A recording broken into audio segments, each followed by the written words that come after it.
Hi, welcome to the Real News Network. I'm Paul Jay.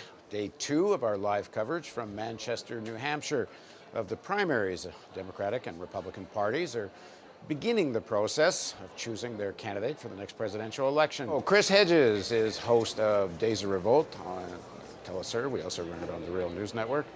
Hi, Chris. How you doing? I'm good, Paul. So, Chris, give me a sense of what you make of what's going on in New Hampshire so far. One poll this morning has Bernie Sanders up as much as 26%. Well, I'm a little distressed that so much of the electorate, including, of course, young college-educated kids, are placing so much faith in a particular candidate. It shows a complete, I think, misunderstanding of where power lies, what Sheldon Wolin calls our system of inverted totalitarianism, John Ralston Saul calls our corporate coup d'etat in slow motion, what Peter Scott, in his book, The American Deep State, calls the deep state, that there are powerful institutions. We can begin with the security and surveillance network, the defense industry and the corporations that profit off of war, the fossil fuel industry, the animal agriculture industry. We can just go down the list. And these institutions essentially have seized power so that whoever is in the White House is kind of the public face of power. It functions as a brand. And we have to begin to strike at the real centers of power. And electing Bernie Sanders, I certainly have more sympathy for Bernie than I do for Clinton, who is, I think, as you raised in the interview preceding mine, has served the interests of corporate power quite assiduously, as of course did Bill Clinton. But things are far more serious than I think that they appear from the political carnival that's taking place in New Hampshire and that took place in Iowa. So I find it a little distressing. We're not talking about where power lies, and we're not talking about mechanisms by which we can hang on. Power. Bernie, I think there's certainly limits to Sanders' positions and policy, but he is talking to a large extent, certainly more than we've heard in, I don't know, since maybe Wallace in the 1940s. About where power lies in mainstream. Let me finish the point. Let me finish the point here. He has been talking about a billionaire class, which recognizes there's such a thing as a class society. He has been talking about a political revolution from below. Now, he's been putting more emphasis since he's been in New Hampshire, not on the television. When you actually listen to the speeches he's making to crowds, it's far more about movement building than just about electing him. And when you actually talk to Sanders supporters, I interviewed a group of them in Maryland, they all see this, all the ones I interviewed. It's, of course, a small focus group of 10, but they all saw this as far more than about one candidate, about Sanders. They all saw this as building a political movement that starts to question who has power. They don't go to who owns stuff, and Sanders doesn't go there. But the idea of a need for a real democratization, and Sanders as a kind of lightning rod or a thing to candidacy to coalesce around, I think many of the people in supporting him are very conscious of this and conscious of the limits of it. I don't think you should undersell the people that are involved in this campaign. Well, the question is that going to be accomplished by working within the parameters of the Democratic Party? I don't think it is. I think you don't know what's going to happen to the Democratic Party. I can't imagine the leadership of the Democratic Party is going to let this happen easily. I talked to a Sanders supporter yesterday who was head of the writers' union nationally. One of the things that came out of that discussion is the role of superdelegates. It's very possible the hierarchy of the Democratic Party will try to kill the Sanders candidacy through superdelegates and maneuvers at the convention, assuming he ever gets to a stage of competing at that level. Right, but that's the conventional wisdom. But then the problem becomes that if Hillary Clinton becomes the nominee, Sanders has not only said that he would endorse Clinton, but campaign for her. And at that point, you're funneling all this energy back into the toxic political entity of the Democratic Party. And I think that those of us who have been working very hard, Ralph Nader and the Green Party, to build third-party movements, have always seen Sanders, I think correctly, as an obstructive force. Sanders campaigned for Clinton in 92 and 96. He campaigned for Kerry in 2004 and indeed called on Ralph Nader not to run for president. He has obstructed third-party movements in Vermont. And as a quid pro quo, he is an honorary Democrat. He sits in the caucus. And so this really comes down to the fundamental question. Are we going to build significant resistance inside or outside the formal mechanisms of power? And I would argue that the formal mechanisms of power at this point are so corrupt and so hostile to the interest of the citizenry that we're going to have to build third-party movements. Well, of the group I talked to, of the 10, 8 of the 10 said they would not vote for Secretary Clinton under any circumstances. Well, right, and but many of them, if Sanders is not the nominee, were either going to go to a Green Party, a third party, or not vote at all. But Paul, this is the fundamental question, and it's one I raised with Bernie, and that is why he would not run as an independent.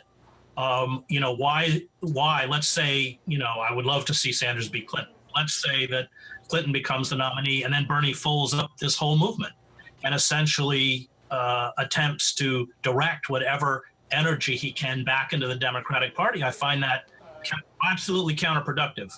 Well, I think that when I raised this exact question with the young people that I was talking to, and they all said, well, it's really up to us to make sure this movement is beyond one candidate, beyond Bernie Sanders, that they understand, and that this is part of movement building, and it doesn't end with Sanders, and it certainly doesn't become a Clinton candidacy. We're building the Democratic Party. What movement are we building? We're not building a movement. He's not building a movement. What if he ran as an independent, or he was running on a third-party ticket? He'd be building a movement. He's not. What movement is he building? Oh, I think the issue, if his candidacy continues to gain steam the way it is in New Hampshire and across the country, if he becomes a real national contender, and right now in the polling, he's only behind nationally in some polls by about 10 points, and if that is hijacked at a Democratic Party convention, then yes, you could have a real split in the Democratic Party.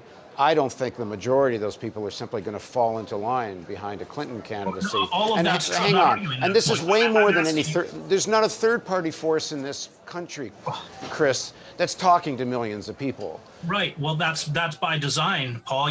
They locked Nader out of the debates. They challenged all of his voting lists. That's by design.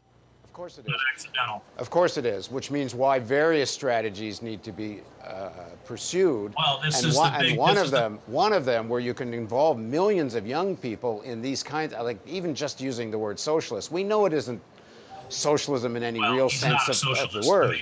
We won't get into that. He's not a socialist. Of course he's not.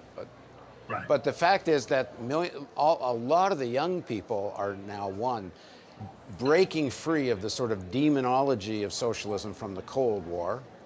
There's a kind of discussion and discourse taking place that would never have taken place if he hadn't done this through a mainstream vehicle.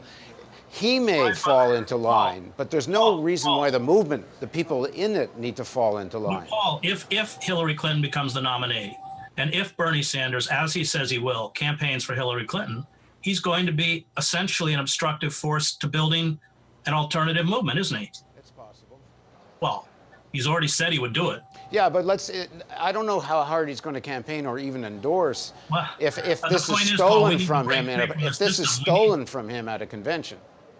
Well, you also raise Henry Wallace, and Henry Wallace. And it was stolen from him at a convention. Yes, it was, but he took on the military-industrial complex and American imperialism, which is why they destroyed him. Right. And Sanders has not done that. That's true. He's a very different figure from Wallace, and he's even a very different figure from McGovern. I agree with that. And the problem is, you started your statement today by talking about being disappointed with the young people, and I don't think one should undersell their consciousness. I didn't say I was disappointed with young people. Or disappointed with Sanders supporters. Young people are leading the anti-fracking movement, the Black Lives Matter movement. None of these people have endorsed Bernie Sanders.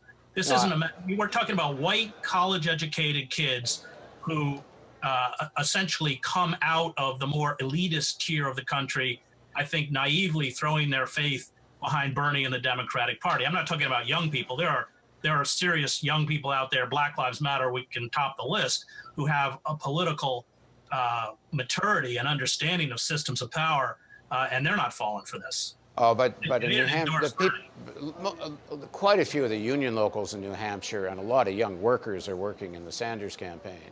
This is not just elite kids, and maybe, certainly mostly white. We're in New Hampshire.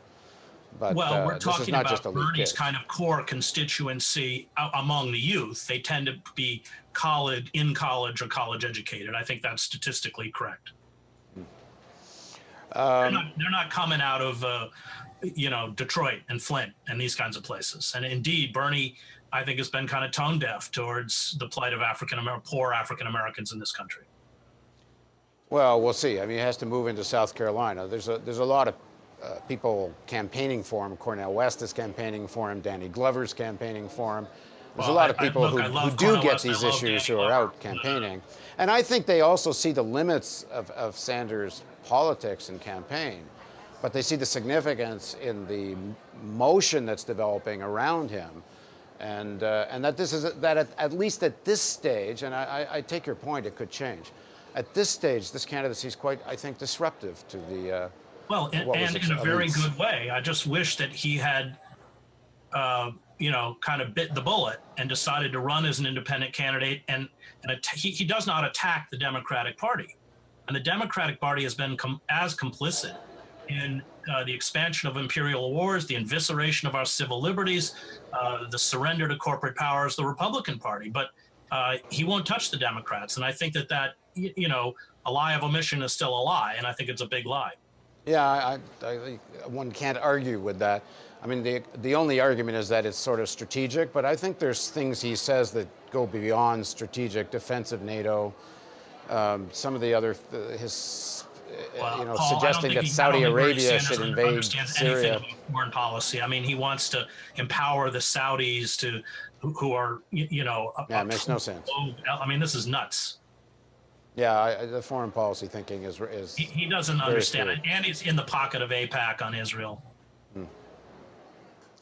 So, in terms of this developing a more independent and third-party politics, where do you think that's at? Do you see signs? Well, that's what I've been working for a long time. It's what I'll continue to work for. I work very closely with Nader. I understand, as well as anyone, all of the roadblocks that especially the Democratic Party throws up in front of independence. But I think that that is our only hope. I really don't think that working within the confines of the Democratic Party is a smart idea. That's something I told Sanders. And his answer was, I don't want to end up like Ralph Nader, which means I don't want to lose my Senate seat. I don't want to become a pariah. I don't want to lose my seniority in the Democratic caucus. Well, that's his decision, but it's not a decision I would have made. Okay, thanks very much for joining us, Chris. Okay. And thank you.